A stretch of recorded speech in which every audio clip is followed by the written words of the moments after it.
planificar objetivos de investigación en los diversos campos forenses y afines, como lo sería la investigación forense, criminología, criminalística, oralidad forense, entre otras. Bueno, actualmente el comité está integrado por 8 países, ¿no? Que son México, Panamá, El Salvador, Ecuador, Colombia, Bolivia, Paraguay y Argentina. Las charlas son de manera gratuita y bueno, ahora el certificado está arancelado en $4 y en 250 pesos para Argentina. Esto es para cubrir gastos y poder ofrecerles un mejor servicio a ustedes, ¿no? A su vez, los certificados tendrán una carga horaria dependiendo del tiempo que dure la charla, ¿no? También es que si gustan que se les especifiquen con sus títulos, lo anexarían a sus datos, ¿no? En este caso, no sé, licenciado, psicólogo, magíster, doctor, entre otros, ¿no? Bueno, no es necesario que se pague el certificado antes de la charla. Se puede hacer este mismo día, inclusive se puede realizar después. Una vez que nos certificado. Y bueno, solo los invito a mantener apagados sus micrófonos. Licenciada, no existe, para mientras ir poniendo la presentación. Esta conferencia comenzará a grabarse. Sí, hola, ¿me pueden escuchar bien?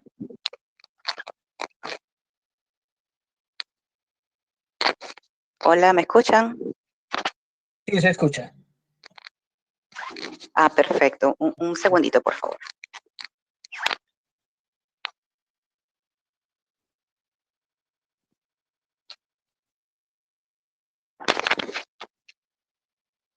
Sí, tenía un pequeño ajuste con el micrófono. Bueno, estamos listos.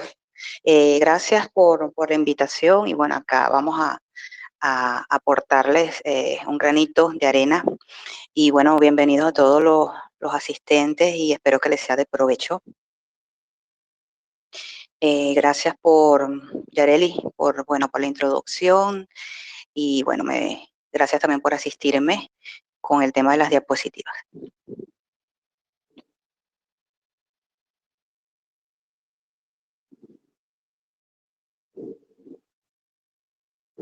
Esa es, bueno, la principal portada, la puedes pasar. La segunda es la bienvenida, Ahlan wa sahlan, que significa bienvenidos, o sean todos ustedes bienvenidos.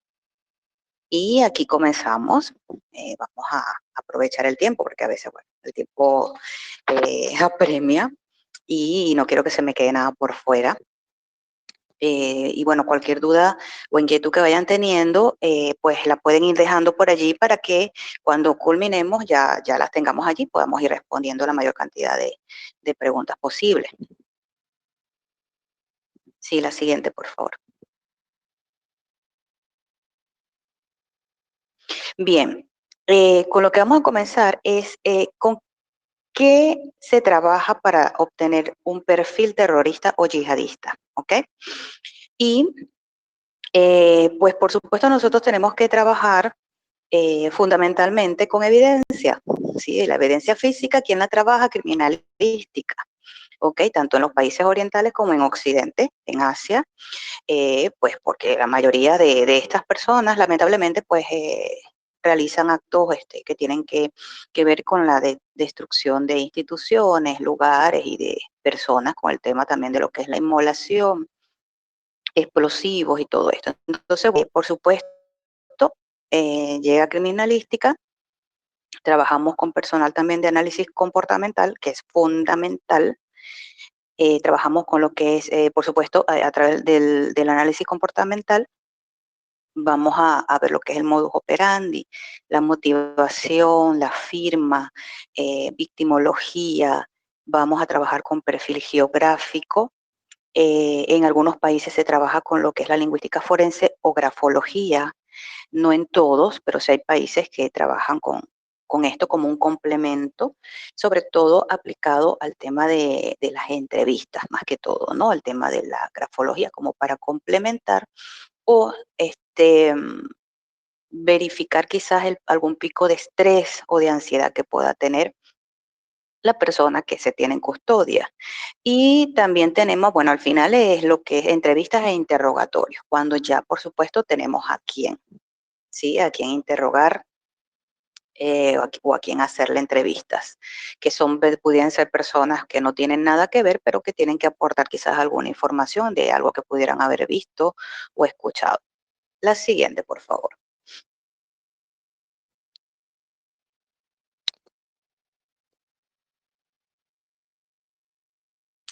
Pregunta muchísimo con qué método se trabaja. El método que se trabaja por experiencia es el método deductivo, ¿ok? Es el predilecto, es el que mejor resultado nos da, ¿sí? Para cualquier actividad terrorista, ¿ok? En cualquier parte del mundo. Necesitamos trabajar con el método deductivo, ¿ok? No podemos trabajar con estadísticas ni totalidades, no. Tanto sean individuos como grupos, circunstancias, lugares, todo va enfocado desde el método deductivo, ¿ok? Y este método ha sido aplicado también para lo que son los crímenes comunes en los países árabes, que por supuesto ayudan muchísimo porque agilizan, ¿sí?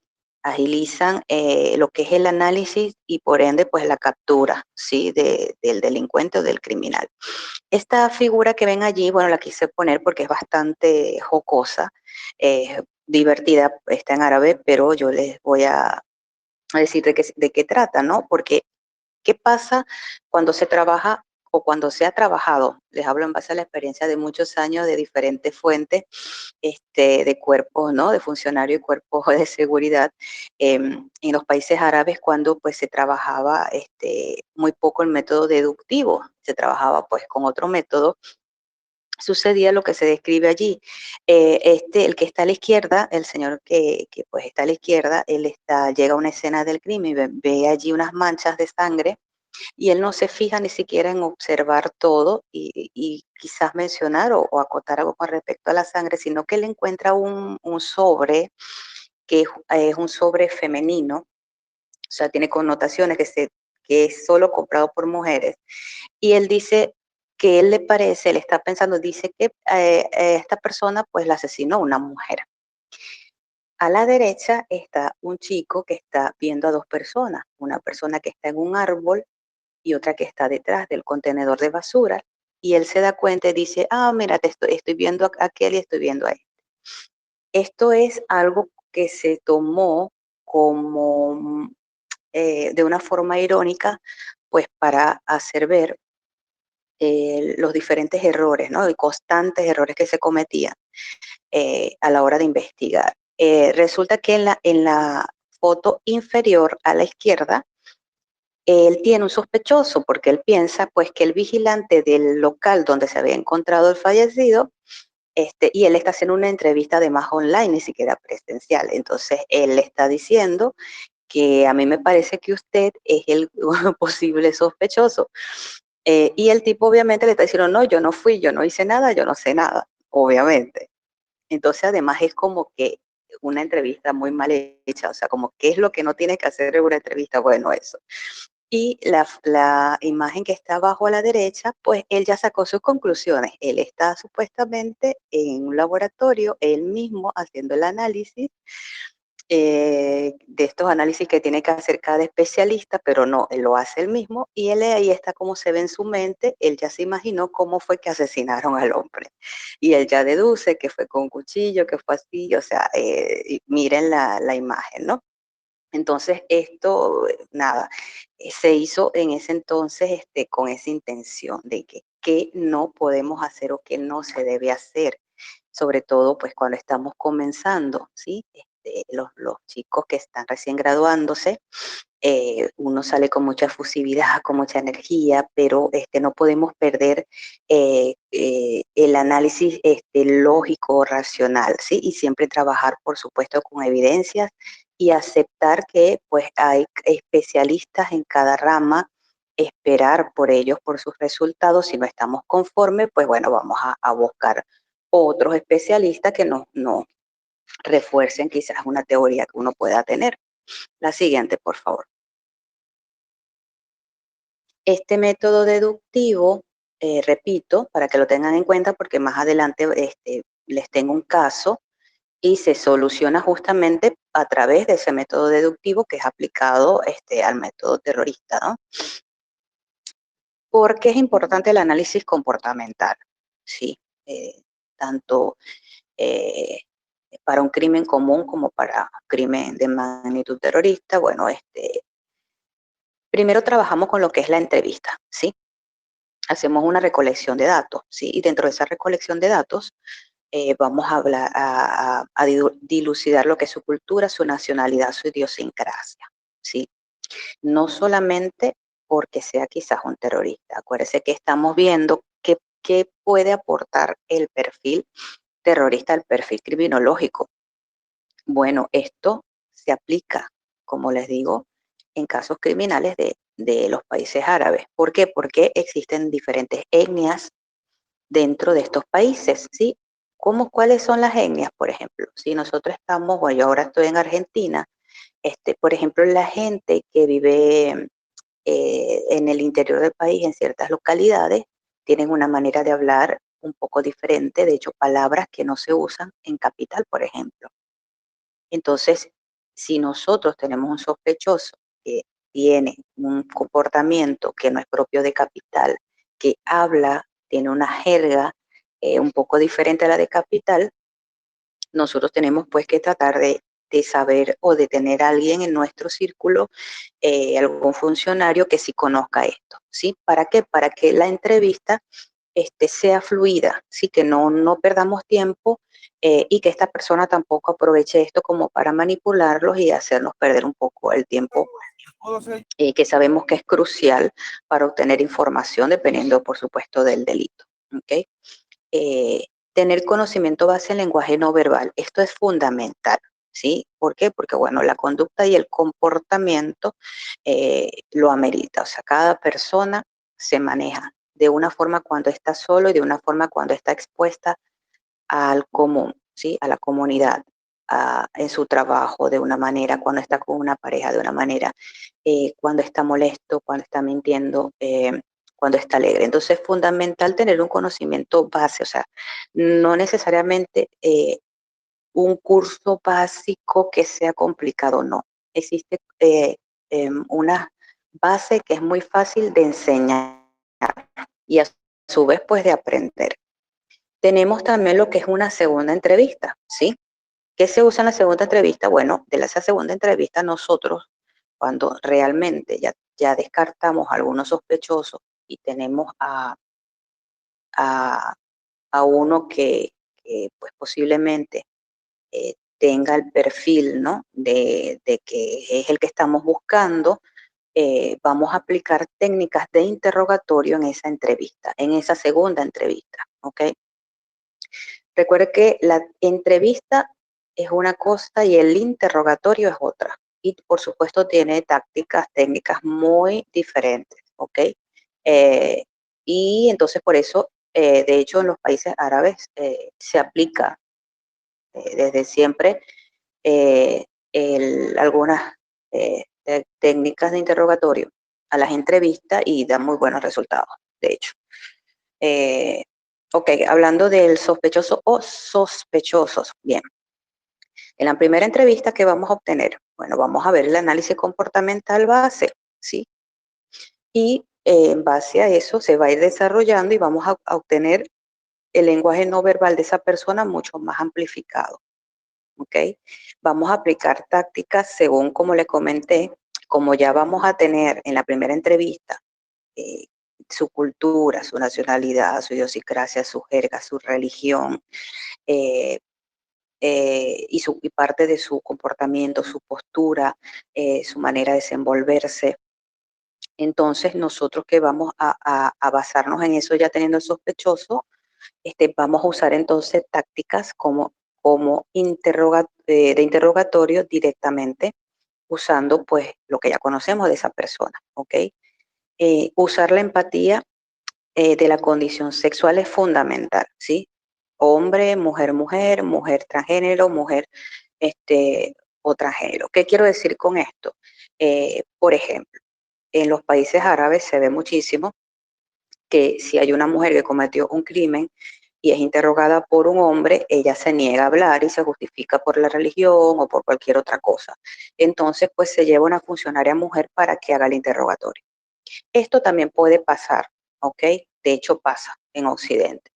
Entonces, si está en México, está en Argentina y vemos una persona que está totalmente reacia, a veces esa persona quiere hablar o sabe que está atrapada, pero bueno, lo quiere demorar. ¿Pero por qué? Porque no quiere hablar con ese entrevistador. Entonces vamos a jugar un poco, si ya nosotros hicimos un análisis de un comportamiento base y ya sabemos cómo por dónde nos vamos a meter para que esta persona facilite, se sienta un poco más cómoda de hablar, de decirnos algo, entonces puede ser que si llevamos a una mujer eh, pueda eso, sentirse cómodo, cómoda para hablar, ¿sí? Lo mismo pasa con los transgéneros. Muchas veces se sienten los transgéneros más cómodos hablando con mujeres. Entonces tenemos que tener funcionarios mujeres también capacitados al mismo nivel que los hombres en ese sentido. La siguiente, por favor.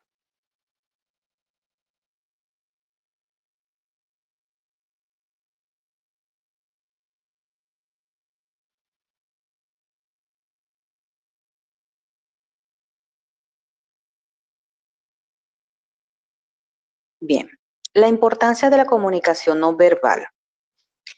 Este es uno de los aportes grandes, grandes, grandes que se ha trabajado muchísimo en los países árabes.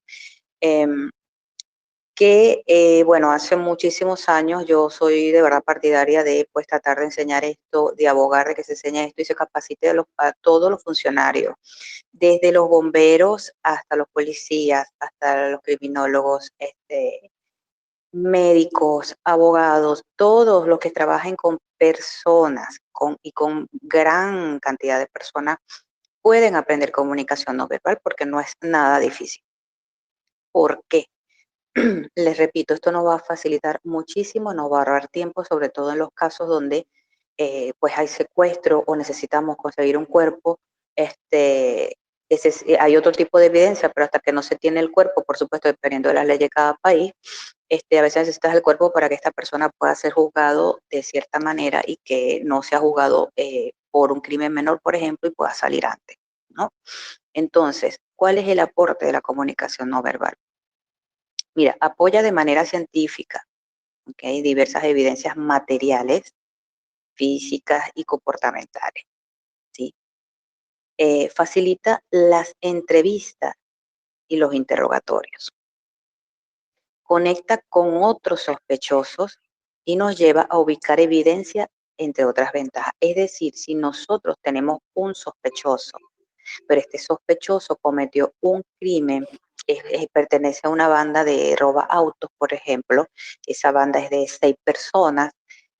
Si nosotros conocemos la comunicación no verbal y esta persona hable o no hable con la comunicación no verbal, créanme que podemos obtener muchas cosas, ¿ok? Y nos va a llevar a conectar. ¿Por qué? Porque si esta persona no está hablando y yo hago mención de los secuaces de esta persona, ¿ok? De decir, mira, fulano de tal, sabemos que esto o aquello, y además sabemos que te juntas con el otro, el cuerpo va a reaccionar. Por muy buen mentiroso que diga ser, el cuerpo lo va a delatar. ¿Qué nos va a decir el cuerpo? Si nosotros vamos por buen camino y si esos nombres que nosotros decimos realmente son acertados y él reacciona de alguna manera, ¿ok? Entonces no es necesario ni siquiera que hable, pero si tienen un buen experto en comunicación no verbal, esto nos va a llevar. Entonces va a decir, bueno, ahora vamos, búsquenme a fulano y al otro y vamos a hacer un interrogatorio también a estas dos personas y alguno de ellos va a hablar, porque siempre hay un eslabón débil y bueno, no va a facilitar, ¿ok? Por eso se sabe que te conecta con otro sospechoso. Técnica base, rasgos comportamentales simples.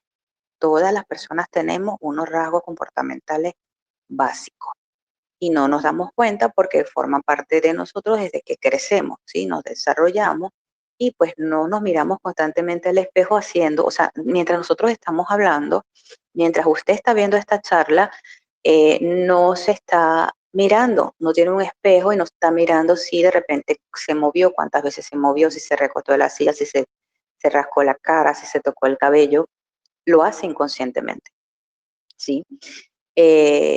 Emociones básicas, lo que les estoy contando, todos a través de nuestras emociones básicas, pues vamos a desarrollar rasgos comportamentales simples. Expresiones individuales, tenemos expresiones grupales, sociales, culturales y por supuesto religiosos. Las personas que tienen, esto tiene su diferencia porque por supuesto de por sí diferentes culturas, diferentes pues, idiosincrasias y rasgos y gestos y todo.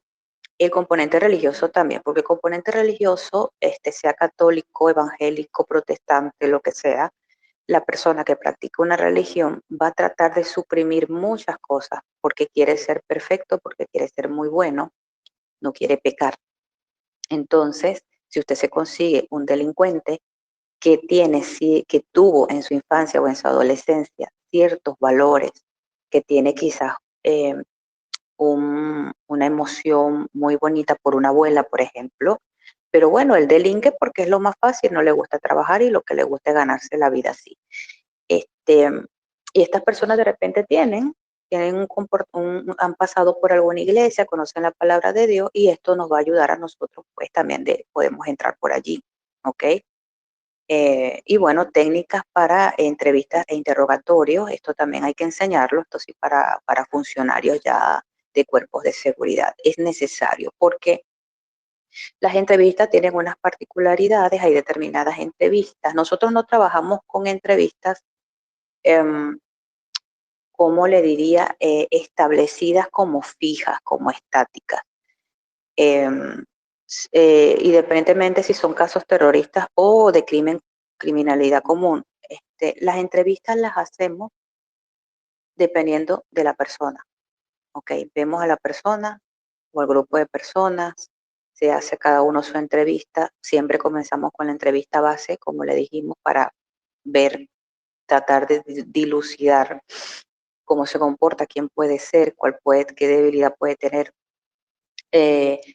Y no nos regimos por algo fijo, ¿ok? Y aparte esto también con la práctica, pues la experiencia de entrada te va a facilitar esto. Si se torna un poco complicado, entonces se aplican técnicas de interrogatorio. El interrogatorio se hace cuando ya nosotros tenemos una persona y tenemos pruebas irrefutables, pues tenemos evidencias y pues esta persona sabemos, ¿ok? No tiene salida, ¿sí? Pero necesitamos de repente una confesión completa, no una confesión parcial, por ejemplo. O la persona, necesitamos que la persona nos diga dónde está el arma o nos diga dónde está el cuerpo, aunque tengamos otro tipo de evidencia física, ¿sí? Esto depende, por eso digo, depende del país, de las leyes, de esto. Hay que aplicarlo, pues manejarlo según el país y sus leyes. Pero sí los interrogatorios pues son un poquito más duros, ¿no? Eh, y más precisos, como más incisivos. Pero por eso le digo, ya llega un momento en la entrevista, sea una entrevista principal o sea una segunda entrevista, pues de nosotros meter quizás alguna cosita de interrogatorio para facilitar, como para poner un poco ¿cómo le diría? Agilizar un poco y ver cómo reacciona el imputado o el sospechoso. La siguiente, por favor.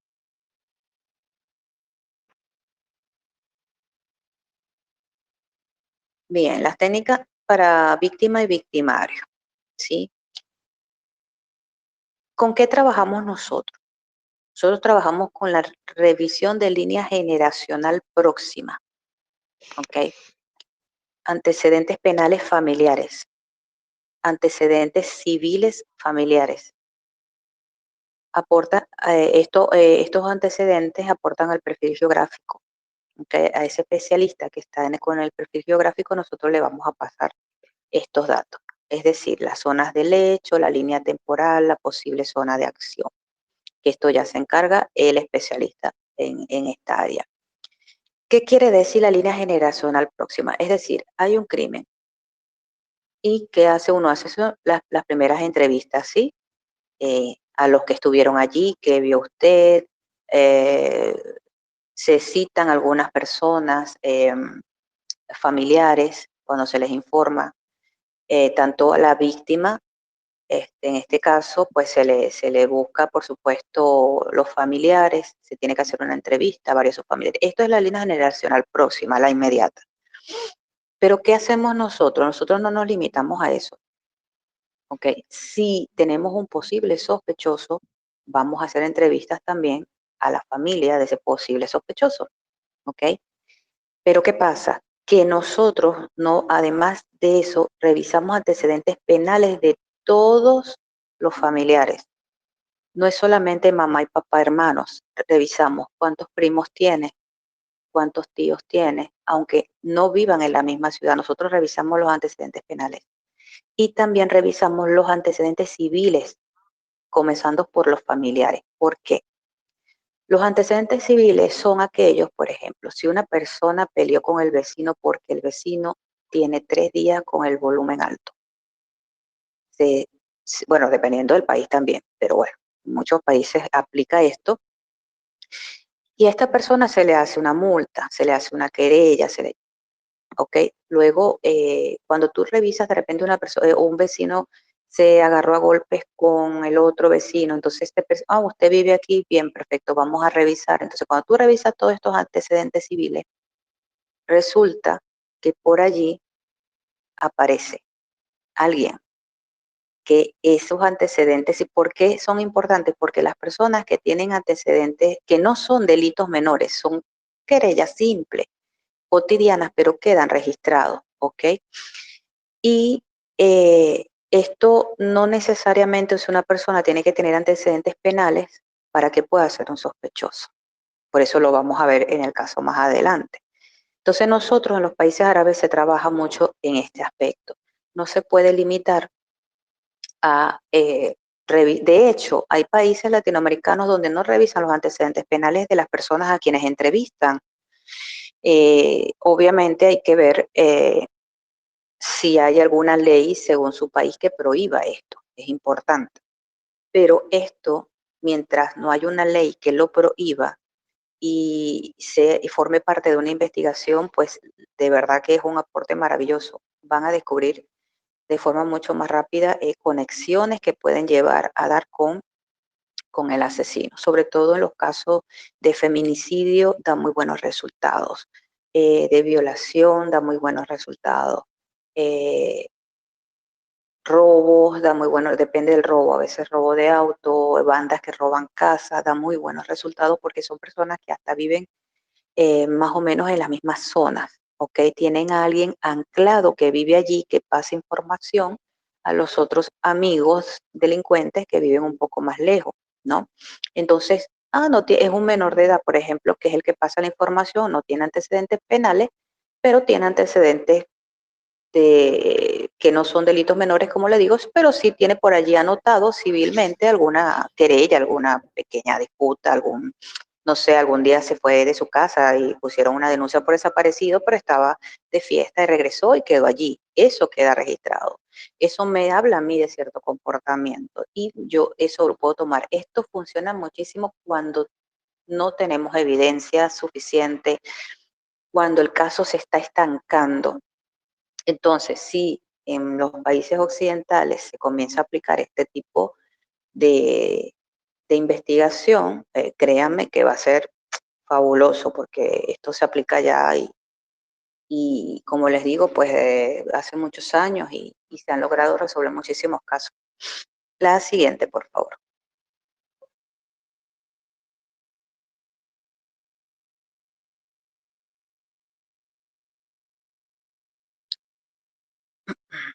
Ok, aquí yo les pregunto, ¿cómo se desarrolló la investigación? Espero que no sean muy tímidos, por favor. Recuerden que eh, eh, no todos nacemos aprendidos, pues yo también fui estudiante, yo me equivoqué muchas veces haciendo tarea o dando opiniones y así es que uno aprende. Yo les tengo un ejercicio, sí que lo vamos a comenzar a partir de este momento y les voy a pedir pues que colaboren, que den su opinión, su respuesta y no importa si están equivocados porque es la mejor manera de aprender, ¿ok? Por ejemplo, necesito que presten atención a lo siguiente. Nosotros tenemos estos datos. Este es un caso que les llega a ustedes, ¿ok? Y les dice, desaparecen 3 niños en el lapso de 1 año con diferencia de 2 a 3 meses entre ellos, ¿ok? Entre las desapariciones de esos 3 niños. Las edades de los niños son de 2, 3 y 4 años, todos varones. Aparece un cuerpo de esos 3 desaparecidos, ¿ok? Desaparece otro menor, luego de que apareció ese cuerpo, desaparece otro menor, pero de sexo femenino de 4 años. Luego hay un periodo de enfriamiento de 5 meses desde la última víctima, que la última víctima es la menor de 4 años, ¿ok? Entonces, yo pregunto, ¿qué pueden deducir ustedes de cómo se desarrolló esta investigación? Yo sé que es una pregunta muy general y por eso la hago. Porque nosotros con este tipo de ejercicio desarrollamos, ponemos a trabajar esa lógica. Entonces, por aquí por el chat me pueden ir escribiendo y yo los voy a ir leyendo, pero revisen los datos. Esto es lo único que le están entregando a ustedes y necesitan que ustedes les den un aporte. ¿Qué pueden ustedes aportar?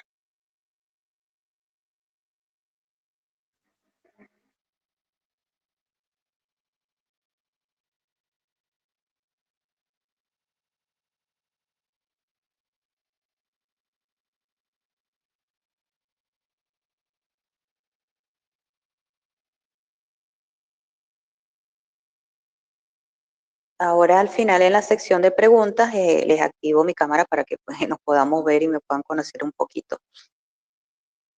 Porque se me distraen si pongo la cámara ahora. A ver, vamos a ver si alguien...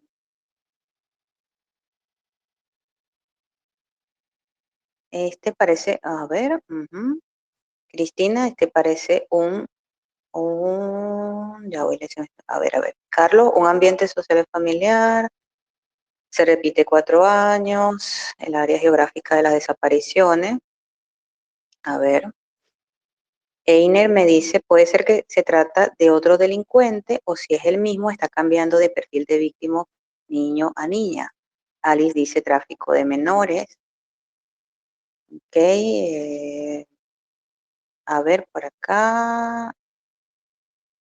Un serial, dice Sanucci, un serial que amplía sus horizontes. Abraham Slim puede ser que elabore algo con respecto a niños de esa edad. Liliana investiga el área, la familia, el vecindario.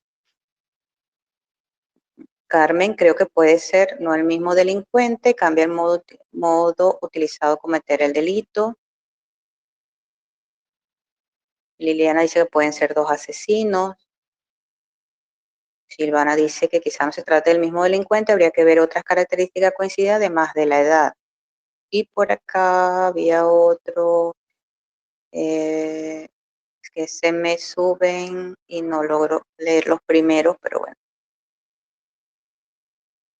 Abraham, si hay algo curioso con la edad.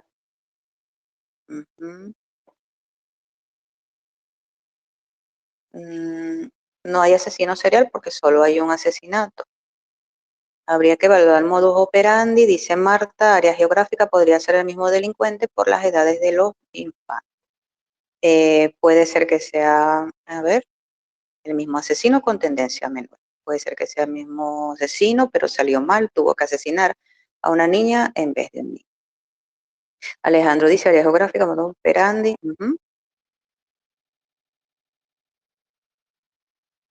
Claro, Carlos dice evaluar si en otras regiones existe una modalidad parecida. Keila Shirley, ¿cómo estás? Qué bueno verte por aquí. Tal vez deja un tiempo de enfriamiento para no ser detectado, dice Keila, y habría que checar el ámbito familiar de cada infante. Y Juan Ramón dice, puede ser desapariciones ocasionales, ya que son 3 en el año. Ujú.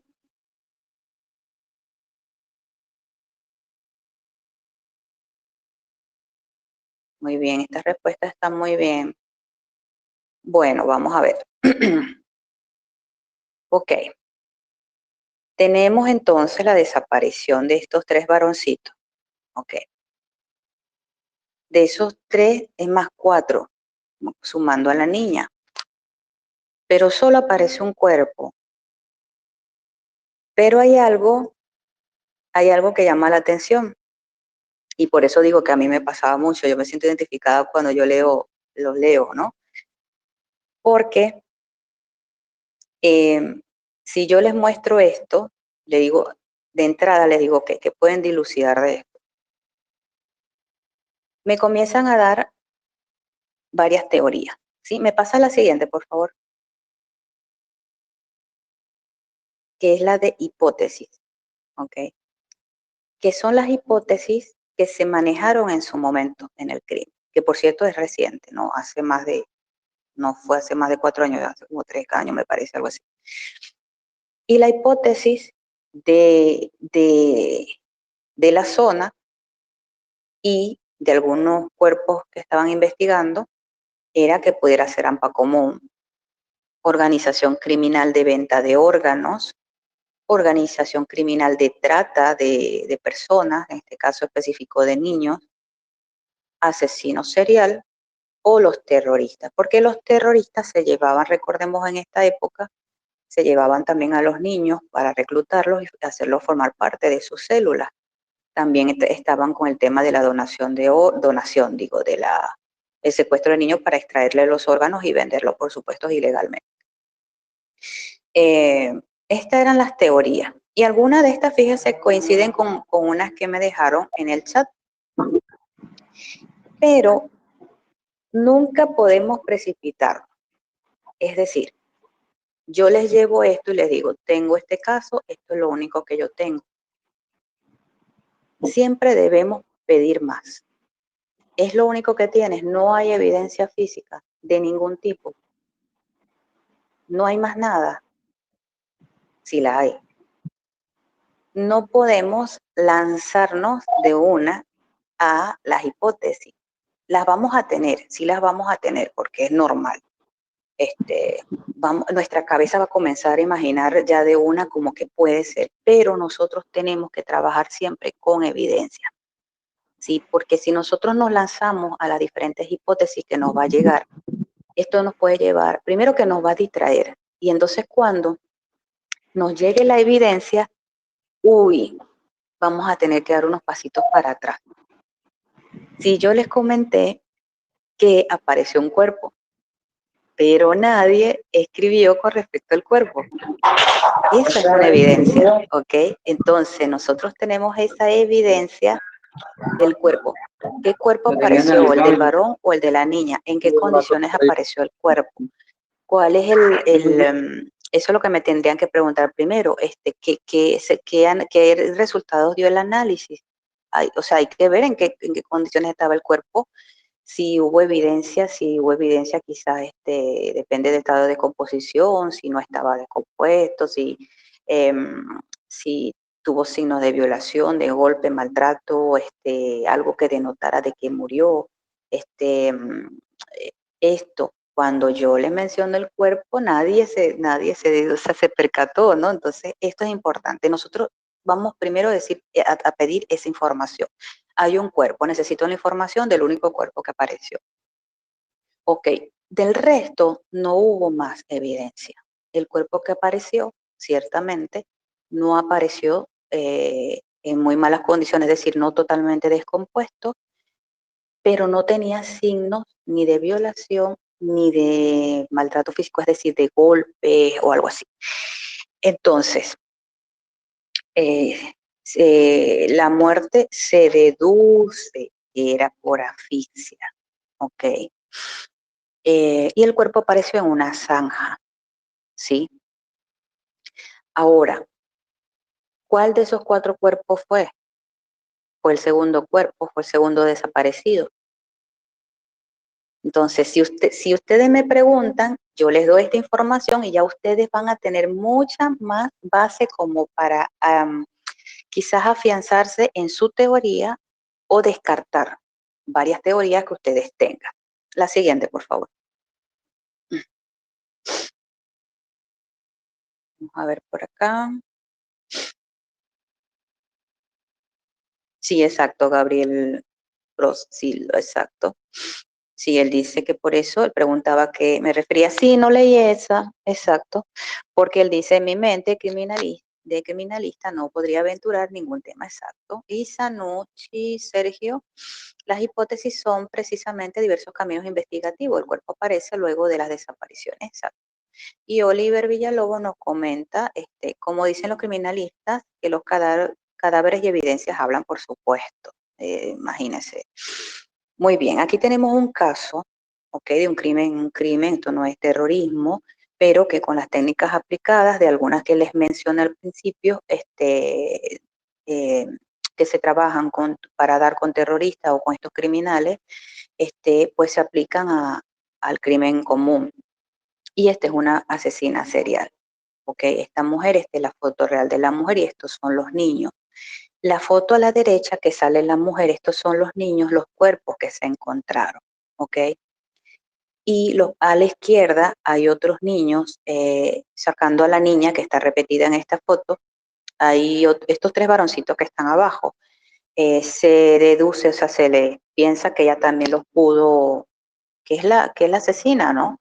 Solo que no encontraron los cuerpos, ella no habló, ella no se hizo cargo de eso, pero bueno, quedó así lamentablemente, pero sí fue imputada por estos 4 menores. La siguiente, por favor.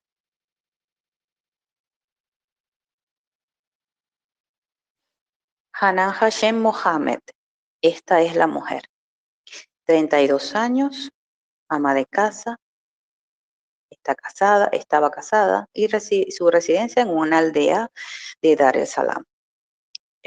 Como les digo, una aldea es como que vivas en el campo, algo así. ¿Sí? La siguiente, por favor. Esa foto fue cuando la fueron a buscar. Ahí estaban algunos vecinos y algunos policías, investigadores, y ella estaba allí en esa posición porque estaba aterrada de que la pudieran matar a ella allí mismo, ¿no? Bien, ¿cuál era el modus operandi de ella? Ella se acercaba a niños conocidos a base del engaño. Ella le entrega al niño a la perpetradora principal. Por allí me comentaron, creo que 2 o 3 veces me parece, que pudiera ser 2 asesinos, ¿cierto? No solo uno. Muy bien, eso está muy bien. Sí, son 2. Y entonces colabora ella con el ocultamiento de los cadáveres. ¿Cuál es la motivación de ella? Regresar con su esposo, redimir el hecho de no tener hijos, ser aceptada por su suegra y proteger su honor. En los temas que yo hablo, que tienen que ver con cultura árabe, terrorismo y yihadismo, estos temas se tocan mucho porque en estos países se conserva el tema de lo que es la palabra tiene valor, la moral y las buenas costumbres tratan de mantenerse y existe, por supuesto, el honor, ¿sí? Por eso en algunos de estos países el licor está prohibido, tú no puedes andar caminando con una lata de cerveza, tú no puedes andar embriagado, haciendo espectáculos. Hay muchas cosas prohibidas en estos países porque se cuida lo que es la familia y tratar de que la sociedad no se vuelva un caos, ¿no? Entonces, eso tiene que ver con el tema del honor. ¿Qué sucede? La historia es la siguiente. Esta mujer se casa y todo muy bien, pero pasan los años, 2, 3 años, y la mujer no queda embarazada. ¿Ok? La suegra, pues muy molesta, dice que piensa obviamente que es ella, que no puede tener hijos. Sabemos que también puede ser obviamente el hombre, pero ella no va a echarle la culpa a su hijo, pero sí a la nuera. Ella hace y la corre de la casa, hace que se separen porque ella, bueno, dice, tú no puedes darme nietos, tú no vas a estar conmigo, así que te vas y tienes que divorciarte. El hijo le hace caso a la madre y lo deja así. ¿Qué pasa? Esta mujer desesperada regresar a su esposo, sabiendo que no puede tener hijos porque han pasado años y no los ha tenido, ella acepta hacer lo que la suegra le pide. La señora, altamente trastornada, si me pasa la siguiente, por favor, pues se le ocurren algunas cosas. Y vamos a ver, es Abiad Mohamed Noad, es la suegra, la madre del esposo de esta mujer, 57 años, ama de casa, en la misma aldea viven.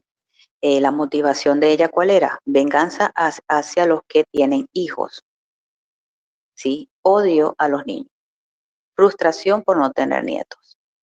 Todo esto desencadena en ella que entonces ella se le ocurre asesinar niños. Entonces, ¿cómo va a ser? Sabe que la nuera quiere volver, la coacciona y le dice, bueno, vas a volver, pero yo quiero que tú me traigas a tu sobrino. Me vas pasando la siguiente, por favor. La chica le lleva al sobrino, pero la chica no sabe, para que ella de verdad no sabía que esta mujer iba a asesinar, ¿ok? La mujer asesina al niño. Lo que no sabemos es cómo lo asesina, porque cuando aparecen los cuerpos ya vamos a ver las evidencias en las fotografías reales. Entonces asesina al niño, habla con ella y obviamente pues la chica no le queda otra que ayudarla a ocultar el cuerpo y quedarse callada, ¿ok? Aquí vemos el modus operandi de la señora, ¿ok? Asfixia, dicen que asfixió a todos los niños y los incinera. Esto por la declaración que ella da, pero los cuerpos se encontraron incinerados y no realmente, fue muy precaria ¿cómo se dice? El análisis forense. Pero bueno, con lo que ella declaró, más los cuerpos, pues se tomó así. Y oculta los restos con la ayuda de la nuera. Entonces, ¿qué sucede? Esta mujer, le gustó hacer esto. Y entonces envía al tiempo a la nuera a buscar otro niño. Un niño que era de la misma aldea. Ya no era familiar, sino de la misma aldea. Un vecinito. Lo desaparece también. ¿Qué pasa? Ya van dos y la aldea comienza a desesperarse. Recuerden que en esa época había terroristas, la criminalidad también había aumentado. Entonces los mismos vecinos comenzaron a armarse, a preocuparse, a hacer toques de queda porque estaban pensando en las teorías, en las hipótesis que ya habíamos mencionado, que pudieran ser venta de órganos, bandas criminales, terroristas, todo esto, ¿no? Hacen las denuncias, la policía se activa, hace las investigaciones, pero no tiene nada. Aparece, ese segundo cuerpo aparece, pero ¿qué hace ella con ese segundo cuerpo? Ella no le da tiempo de incinerarlo y lo que hace es tratar de ocultarlo y lo mete en una zanja porque la idea era después llevarlo de vuelta a su casa donde tenía para incinerar, ¿sí? ¿Qué pasa? ¿Por qué no lo hace? Porque la policía estaba activa haciendo las investigaciones casa por casa en la aldea. Y llegan a su casa en ese momento. Por eso, bueno, ella y la nuera pues hacen esto. Mientras ella atiende a la policía, la nuera va, lleva el cuerpo, lo lanza a la zanja, todo, y después, bueno. El tercer cuerpo igual. Asesina y la última, que es la niña, pues también, ¿no? ¿Qué hace ella? Como la policía está en investigaciones, ya para el tercer cuerpo, ella se le ocurre de que sí, de que ella va a asesinar a otro niño para hacer creer que la hipótesis, o sea, para desviar la investigación, ¿sí? Y luego lo vuelve a hacer, que es con la niña. Me pasa la siguiente, por favor. Entonces estamos viendo toda esta capacidad, ¿no?, que tiene esta mujer para maquinar todas estas cosas. Detección del crimen. Bueno, resulta que se tenía poca o nula evidencia física. ¿Okay? Las entrevistas a la comunidad cercana al hecho, es decir, ellos comenzaron obviamente a hacer una investigación y a entrevistar a todos y cada uno de los vecinos. Se hace una entrevista a los señalados de una conducta violenta y extraña. Los mismos vecinos saben quiénes son sus vecinos violentos, el vecino que bebe, el vecino que le gusta la fiesta, el vecino que golpea a la mujer. A ellos también se investiga. ¿ok? En este tipo de hechos, por lo menos allá. No solamente se va a limitar a la familia de los niños desaparecidos o al linaje de los familiares del niño desaparecido. ¿Ok? Recordemos que nosotros estudiamos el linaje, ya se lo expliqué, tanto penalmente como civil, porque a veces pues los asesinos están en el grupo familiar. Pero en este caso se investigan, entonces dijeron, bueno, ya va, a quién tenemos conflictivo, que tenga una actitud extraña, y los mismos vecinos fueron comentando, toman nota y empiezan a hacer entrevistas a estas personas, a citarlas. Esto derivó en una revisión de caso por disputa intrafamiliar y comunal. ¿Qué quiere decir? Que cuando los vecinos mencionan a los demás conflictivos, dan con que la señora era una de esas personas conflictivas. Pero la señora no tenía antecedentes penales ni tenía nada, algo así como que llamativo, pero sí era una persona que en 2 ocasiones tuvo una pelea intrafamiliar y una de esas peleas fue con la nuera, que fue cuando la botó de la casa. Luego tuvo otra con algún vecino, una mujer que de repente se decía que de repente era como que le cambiaba el ánimo, que hacía cosas extrañas, comenzó a colocar una vez una cerca de ladrillos en una parte de su casa. Una tipa que estaba como disvariando mucho, ¿no? Esto ellos se lo comentan a los investigadores y ellos comienzan a investigar a esta mujer, ¿ok? Y al linaje, es decir, a la nuera, a los primos, a los tíos, a todo el mundo. La siguiente, por favor.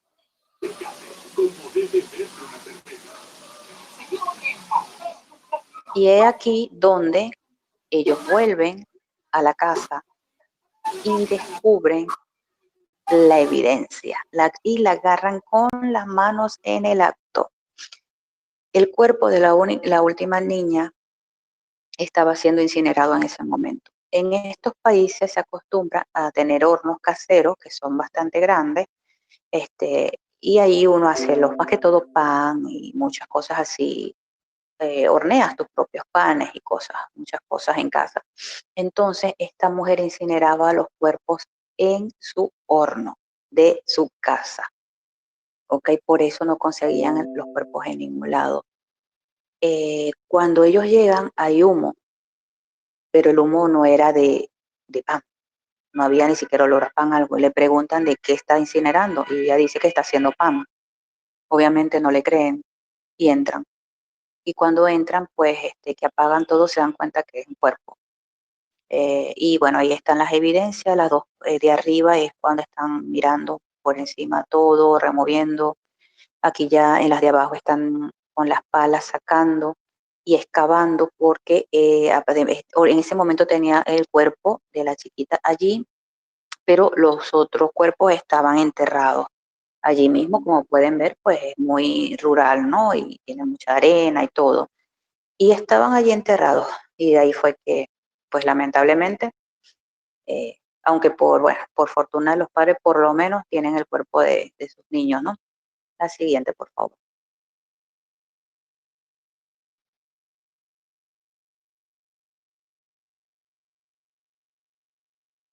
Y bueno, con esto voy terminando. Algunos aportes son estos, ¿no? Capacitar a los cuerpos de seguridad en el lenguaje no verbal. Para mí es fundamental. Si a mí me preguntan, lo primero que yo haría es eso en una institución. Aplicar técnicas de linaje familiar, ¿sí? En caso de tener sospechoso y en caso de las víctimas también. Fundamental. Las víctimas hay que hacerlo. Mejorar las técnicas de entrevista, incorporando técnicas de interrogatorio.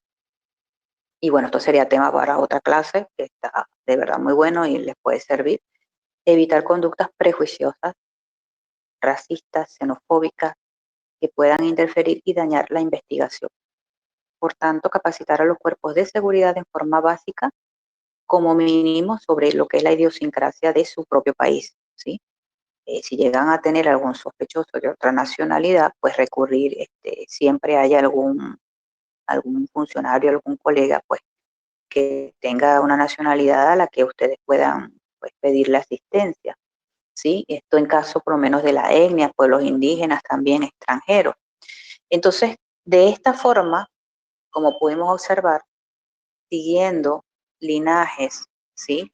Y siguiendo este tipo de indagación de conductas de terceras personas, de cuartas, quintas personas, dan con el sospechoso, dan con el delincuente y por supuesto pues con los cuerpos si se están buscando los cuerpos también.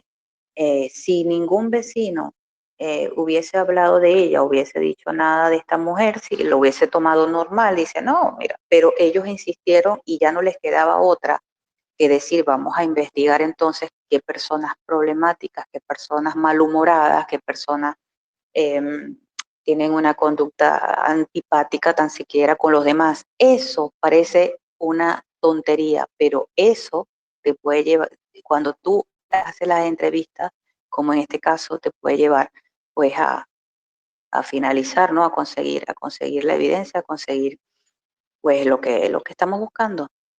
Entonces esto pues eh, eh, en unión, en conjunción con todo lo que ya les comenté anteriormente, pues sí, porque ninguna técnica por sí sola va a funcionar así nada más, ¿sí?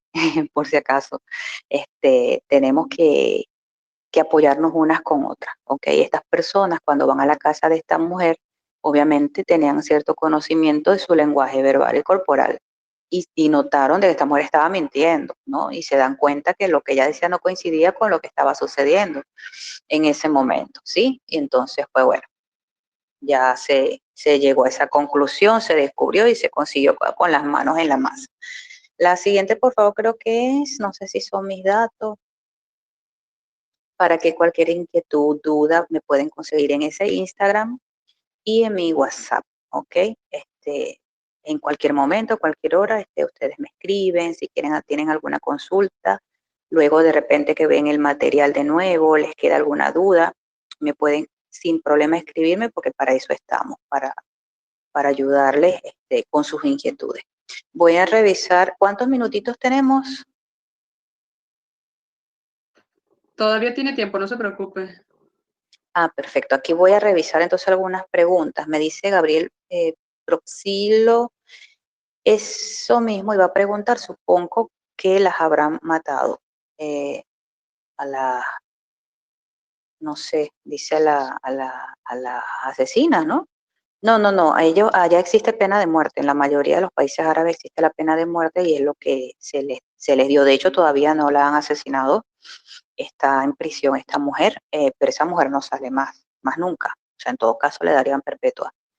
Em, eh, sí, Ernesto, el delito sería infanticidio agravado por víctimas múltiples. Sí, hay que ver porque las leyes de los países árabes tienen connotaciones muy diferentes a las de Occidente, pero aquí, por lo menos me imagino que en tu país sí pudiera ser esa, por supuesto.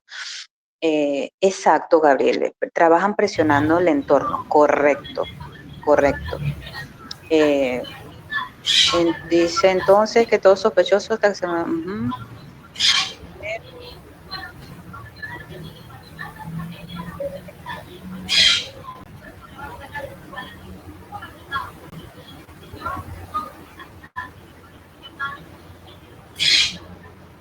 Ok, Glenda me pregunta que si no se tomó en consideración que la nuera participaba por temor, es decir, obviamente ella fue coaccionada y tiene unos componentes psicológicos, la pena de ella va a ser menor que la de la suegra, pero es cómplice de asesinato, es secuestradora porque ella iba a buscar a los niños y el delito, pues el delito, ¿no? Entonces ellos allá sí son bastante duros con eso. Si ella no hubiese llevado a los niños, no estarían muertos, y no podemos tampoco es decir, justificar de repente que ella no sabía lo que estaba haciendo, porque sí estaba consciente de lo que hacía, porque ella, es más, lo hacía porque pensando egoístamente en su felicidad, ella quería estar con su esposo, pero si yo quiero estar con mi esposo, voy a buscar niños para que mi suegra los asesine, no, o sea, allá son totalmente inclementes, ella tampoco va a salir más nunca, probablemente le den pena de muerte también. Hugo Daniel dice, y la aplicación del lenguaje no verbal da muy buenos resultados en un interrogatorio, por supuesto, de hecho en la vida común, Ayer hablé un poco de eso en unas clases y es fundamental practicar esto comúnmente y llega un momento que lo desarrollas muy naturalmente y a la hora de interrogar o de ayudar a tus compañeros, porque si tú de repente eres policía y detienes a alguien y vas a hacer no sé, una revisión de rutina, te puede servir, te puedes dar cuenta que algo está pasando, ¿no? Y sí, sí es fundamental. Esto hay que enseñarlo a todos los cuerpos de seguridad. Una consulta, este tipo de delito es típico en la zona, en el mundo árabe, o no, allá se ven unos casos tremendos. Seriales por mujeres muy poco. Esto causó una conmoción muy grande porque realmente no es muy común, pero hay crímenes que de verdad son un poco extraños. Hay muchas mujeres que envenenan a sus maridos los envenenan y después los descuartizan, los envenenan y los queman. Hay hombres que también asesinan a las mujeres y las entierran en sus casas. O sea, los crímenes allá son muy parecidos a lo que se puede ver aquí en Occidente.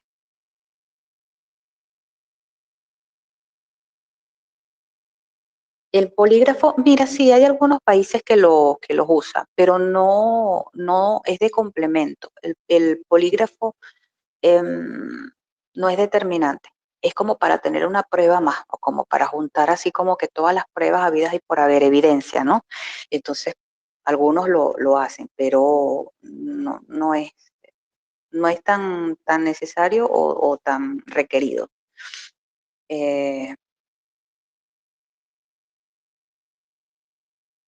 A ver, uy, se me pasan. Abraham, tendrías que escribirme, consígueme al WhatsApp o por el Instagram me escribes y yo te paso material. Te ubico si es por WhatsApp mejor porque por allí yo te lo puedo enviar el material que me estás pidiendo. Si necesitan material o algo, yo les facilito lo que tenga por allí.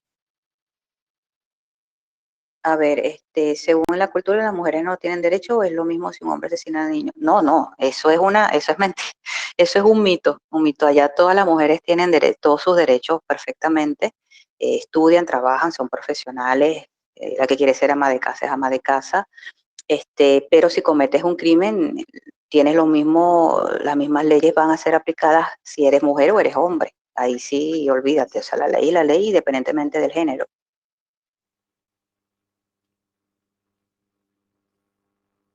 La diferencia, me dice Guillermo, entre criminal y terrorista. El criminal, se habla de que el terrorista es un criminal, ¿ok? Pero tiene un agravante, que es el crear terror, el usar el terror en masa. ¿Por qué? Porque el criminal, por ejemplo, tiene una organización criminal y trata siempre de pasar desapercibido porque no le interesa estar en la mira de los cuerpos policiales, por ejemplo. ¿Por qué? Porque tiene una banda de, no sé, roba auto, una banda de roba banco, una trata de personas, ¿ok? Pero son criminales. El terrorista sí le interesa que sepan que es terrorista. El terrorista hace lo mismo. Los terroristas es una corporación, ellos se financian a través de drogas, armas, todos estos delitos. ¿Pero qué? Crean bombas, elaboran bombas, atacan a todo tipo de población. Entonces, pues eso, ¿no? El terrorista es crear terror para lograr su objetivo y la diferencia es bastante en ese sentido. A ver, si una mujer o un hombre asesina a un familiar, tiene un agravante. Es que se va a basar en el asesinato, independientemente si es familiar o no. No tiene nada que ver si es el esposo o el vecino o un desconocido. Se va a tratar el caso por asesinato. Gracias, Shirley, un abrazo. Me encanta que estés aquí, gracias por el apoyo. Sí, chicos, bueno, para su diploma, ya por ahí los van a contactar, sus certificados. Gracias, Glenda, un abrazo. A ver, reviso, bueno, yo los voy dejando. Creo que no sé si se me pasa alguna, pero ya saben, por favor, ahí está mi WhatsApp, mi Instagram, con mucho gusto. Si no leí sus preguntas o algo, pues me contactan.